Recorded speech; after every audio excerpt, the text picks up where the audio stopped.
सोच रहे हैं कि हम 4 भाई हैं, चारों भाइयों का जन्म एक साथ हुआ।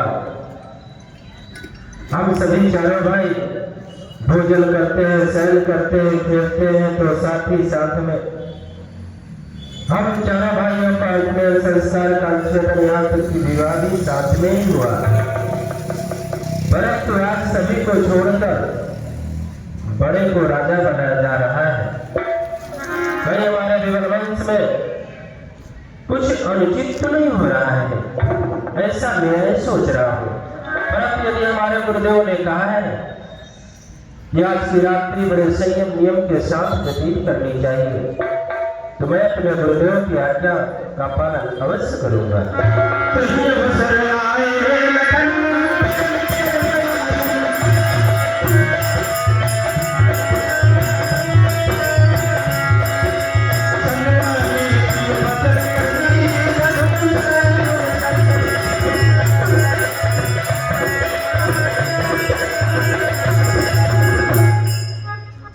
लक्ष्मण, आज्ञा हो भैया। आज तो बहुत ही प्रसन्न दिखाई पड़ रहे हो।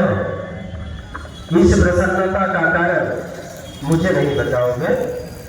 अवश्य भैया, ये हमारे जो चेहरे पर मुस्कान है वो आपके हित में सुनकर खबर की दे रही भैया, क्योंकि मैं अभी अपने कुछ मित्रों के साथ अयोध्या के तट पर खेल रहा था, मां सरयू के किनारे।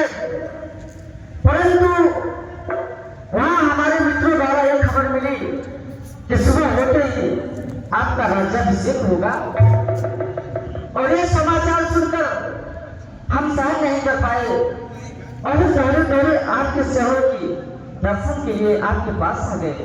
भैया, आज हमारी अयोध्या एक नई नवेली दुल्हन की तरह सजाई जा रही है। हमारी अयोध्या में घर घर खुशियां बजाई जा रही है। भैया, हमारे राज्य में तो खुशी की लहर दौड़ ही रही है, परंतु जो हमारे राज्य के पास में राज्य है उनमें तो खुशियां एवं चर्चा का विषय बना हुआ है, परंतु जितने भी हमारे राज्य के पड़ोसी दुश्मन राज्य है उनमें भी ये चर्चा का विषय बना हुआ है कि सुबह होते ही महाराज दशरथ ने अपने ज्येष्ठ पुत्र राम का राज्याभिषेक करेंगे। भैया, हमारे राज्य भर में लिया हुआ निर्णय हमारे लिए शिरोधार है, परंतु क्या आपसे विनती करना चाहते हैं भैया, यदि आज सुबह होते ही आपका राज्याभिषेक होगा, एक राजा के साथ साथ नए मंत्रियों का गठन होगा।